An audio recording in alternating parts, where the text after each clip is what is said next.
Welcome back to our channel. तो आज हम इसमें कवर करेंगे मौर्य काल, मौर्य पीरियड। तो स्टार्ट करते हैं। चंद्रगुप्त मौर्य कालीन छत्तीसगढ़। चंद्रगुप्त मौर्य के शासन काल में समूचे भारत 5 प्रांत में विभक्त था। कितने प्रांत में विभक्त था? तो 5 प्रांत में विभक्त था, जिसमें हमारे छत्तीसगढ़ का उत्तरी भाग प्राची प्रांत के अधीन आता था, किंतु मध्य एवं दक्षिण छत्तीसगढ़ कलिंग प्रांत के अधीन आते रहे होंगे।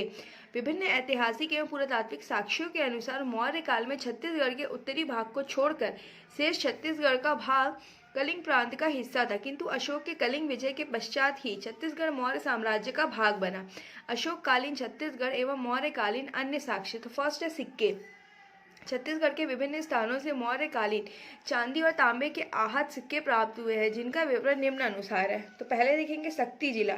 शक्ति जिला से क्या मिला अपने को? शक्ति जिले के कौन से स्थान से? ठठारी। यहाँ से मौर्य कालीन स्वभाषक रूपभाषक सिक्का प्राप्त हुआ है। जांजगीर जिले से कौन से स्थान? अकलतरा। इसके पास कोटगढ़ की बनावट और प्राचीनता भी इस समय के विशेषता को आभाषित करता है। सारंगढ़ जिला कौन सा स्थान? तो बार एवं देवगांव। रायपुर जिला के तारापुर, आरंग और उड़ेला। चांदी के सिक्के। चांदी के सिक्के अपने को कहाँ से मिले? अकलतरा, जांजगीर चांपा, तारापुर, रायपुर और सारंगढ़। आहत मुद्राएं आरंग, उड़ेला, तारापुर, रायपुर, अकलतरा, ठठारी। डॉक्टर रमेंद्रनाथ मिश्र ने 1969-70 में आरंग तथा गुजरा गांव में इन आहत सिक्कों की खोज की थी, जो सोनगढ़ श्रेणी के हैं। यह कहा जाता है कि छत्तीसगढ़ में पाए गए पुरातात्विक सिक्के ईसा पूर्व 2री सदी से संबंधित है। इन मूल्यवान सिक्कों का नाम आहत मुद्रा या फिर पंचमार्क मुद्रा है। अब देखेंगे यात्रा वृत्तांत। चीनी यात्री हिनजांग के यात्रा वृत्तांत यात्रा विवरण के अनुसार अशोक ने यहाँ अनेक बौद्ध स्तूपों का निर्माण करवाया। तुरतुरिया बलौदा बाजार नामक स्थान पर मौर्यकालीन बौद्ध भिक्षुओं का विहार था, जहां बुद्ध देव की विशाल मूर्तियां विद्यमान है। शिलालेख रामगढ़ की पहाड़ी में स्थित सीता बेंगड़ा एवं जोगी महाराज की गुफा सरगुजा में है। इन अभिलेखों की भाषा पाली एवं लिपि ब्राह्मी है। इनकी खोज 1848 में कर्नल आउसले ने की थी।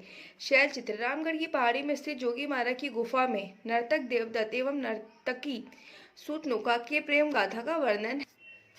अब देखेंगे नाट्यशाला। मौर्यकालीन प्रस्तर नाट्यशाला प्राचीन थिएटर के अवशेष रामगढ़ की पहाड़ी में स्थित सीता बेंगरा की गुफा में मिले हैं। रामगढ़ में आषाढ़ के प्रथम दिवस मेले का आयोजन होता है, जो कि मेघदूतम ग्रंथ से संबंधित है। इस प्राचीनतम नाट्यशाला का अध्ययन डॉक्टर संतलाल कटारे ने किया था। मूर्ति कोटाडोल, मनेन्द्रगढ़ अशोककालीन मूर्तियां। अन्य साक्ष्य क्या है? तो कपाटपुरम जिला सरगुजा से अशोक का लाट स्तंभ प्राप्त हुआ। मल्हार यहाँ के उत्खनन से मौर्यकालीन पुरा वस्तुओं की प्राप्ति हुई है, जिनमें तांबे तथा शीशे के आहत तथा ढली मुद्रा प्राप्त। बंदरगाह गोदी पैरी नदी के समीप सिरकट्टी नामक ग्राम के पास गोदी की प्राप्ति हुई, जो कि मौर्यकालीन है। अब यहाँ मैप में देखेंगे तो क्या लिखा हुआ है? उत्तरापट राजधानी तक्षशिला, प्राची राजधानी पाटलिपुत्र, अवंती राजधानी उज्जैनी, कलिंग प्रांत राजधानी तोसली, दक्षिणापथ राजधानी सुमनीगिरी, कोटाडोल अशोककालीन मूर्तियां यहाँ से। फिर यहाँ पे देखेंगे तो क्या है? सीता बेंगरा गुफा, शैल चित्र एवं नाट्यशाला, जोगी महाराज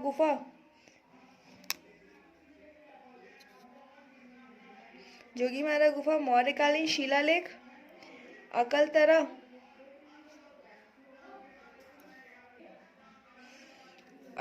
तो यहाँ से मौर्यकालीन सिक्के। ठठारी तो मौर्यकालीन सिक्के।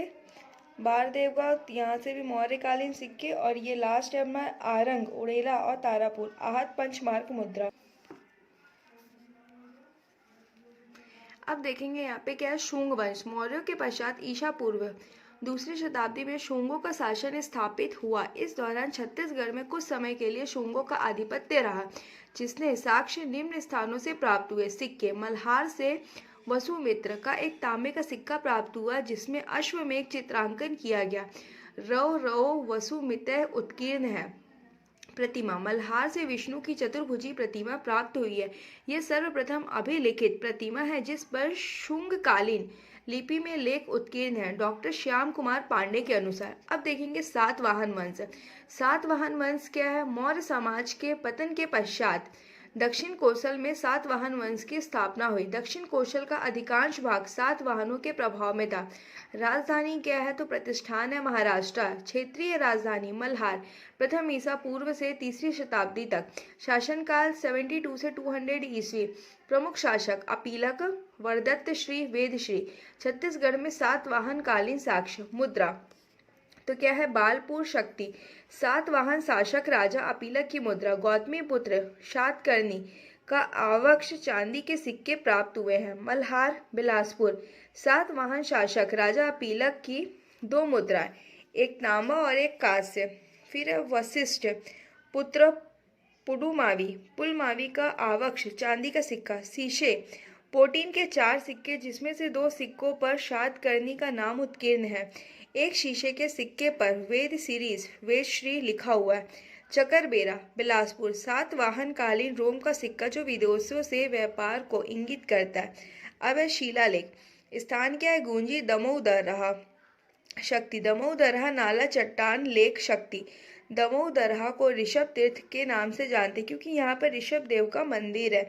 भाषा कौन सी है? तो प्राकृत भाषा है। उल्लेख कुमार वरदत्त श्री के गोदान का उल्लेख मिलता है, जिन्होंने अपनी आयु बढ़ाने के लिए ब्राह्मणों को 2 बार 1000 गाय दान में दी थी। वरदत्त श्री का अन्य शिलालेख खैरागढ़ के विक्रमपुर गांव में मिला है। अब यहाँ पे देखेंगे प्रतिमा। स्थान क्या है? बूढ़ी खार, बिलासपुर। प्रतिमा विष्णु जी की लेख युक्त चतुर्भुज प्रतिमा। उल्लेख राजा वेदश्री की जानकारी मिलती है। यहाँ से प्राप्त शिलालेख में प्रजावती व भारद्वाजी नामक स्त्रियों के द्वारा मूर्ति निर्माण की जानकारी। अब स्थापत्य। स्थान क्या है? गूंजी। निर्माण 5 मंजिला संघारा, किसके द्वारा? सातवाहन कालीन शासकों ने। समकालीन शासक सद्वा, किसके लिए? बौद्ध भिक्षु नागार्जुन के लिए बनवाया था। अब है यात्रा वृत्तांत। इनके समय प्रसिद्ध विद्वान टॉलमी मिश्र ने छत्तीसगढ़ की यात्रा की थी। विशेष क्या? दक्षिण कोशल का पूर्वी भाग चेदी वंशीय शासक खारवेल के क्षेत्राधिकार में था। सातवाहन शासक स्वयं को दक्षिण पथ के स्वामी कहते थे। अन्य साक्ष्य मल्हार में पुडुमावी, पुलमावी व ईसीनाग के लेख प्राप्त हुए। मल्हार के गढ़ी क्षेत्र से पकी मिट्टी की एक सिली दृढ़ मुद्रा प्राप्त हुई है, जिस पर वेद सीरीज लिखा हुआ है। सातवाहन कालीन शासकों ने बूढ़ी खार में पोटानार नामक तालाब बनवाया था। अब यहाँ पे देखेंगे मल्हार क्या है? राजा अपीलक की मुद्रा। चकरबेरा रोमकालीन स्वर्ण मुद्रा है। बूढ़ी खार विष्णु जी की प्रतिमा। अब यहाँ पे देखेंगे तो यहाँ पे क्या है? गूंजी शिलालेख, बालपुर, राजा अपीलक की मुद्रा, किरारी काष्ठ स्तंभ। ये देखो किरारी जो काष्ठ स्तंभ लेख कैसा दिखता है? इस टाइप का दिखता है। अब यहाँ पे देखते हैं, अब इसी को थोड़ा सा डिटेल में देख लेते हैं। सातवाहन कालीन काष्ठ स्तंभ, जिसको बोलते हैं वुडन पिलर। स्थान कौन सा है? तो किरारी ग्राम। शक्ति पूर्व जांजगीर चांपा, माल खरौद तहसील के एक गांव। उपनाम क्या है? यज्ञ स्तंभ लेख। तालाब हीराबंद तालाब। खोज अप्रैल 1921 में। घटनाक्रम यह तालाब से कांप मिट्टी निकालने के दौरान लकड़ी का स्तंभ मिला। वर्तमान में महंत घासीदास संग्रहालय रायपुर में रखा गया है। लकड़ी कौन सी है? तो बीजा साल लकड़ी है। ऊंचाई 9 फीट 4 इंच। समकालीन सातवाहन काल दूसरी सदी। काल दूसरी ईस्वी। भाषा कौन सी? प्राकृत है। लिपि ब्राह्मी है। समतुल्यता यह नासिक गुफा के समतुल्य है। अध्ययन सबसे पहले लक्ष्मी प्रसाद उपाध्याय 349 अक्षर लिखे थे देखकर। Lochan Prasad Pandey plus John Marshall Nagpur संग्रहालय में उपचार। हीरानंद शास्त्री एपिग्राफिका इंडिका के जिल्द 18 1925 से 26 में प्रकाशित हुआ। ठाकुर प्यारे लाल कृत बिलासपुर वैभव 1923 में वर्णित है। बालचंद्र जैन उत्कीर्ण लेख 1961 देवनागरी लिपि। वर्णन क्या है? सातवाहन कालीन शासक का उल्लेख नहीं है। अधिकारियों के नाम एवं पद नाम उल्लेख है। अब यहाँ पे देखेंगे पद का नाम। कुलपुत्रक अभियंत्री इंजीनियर। लेखरिक पत्रवाहक। धावक मतलब डाकिया। महानासिक भोजनालय प्रबंधक। गणक गणना करने खजांजी। भंडारिका तो ये सब है, एक बार उतना इम्पोर्टेंट नहीं है। यहाँ पे पदधारियों का नाम दिया हुआ है। ठीक है।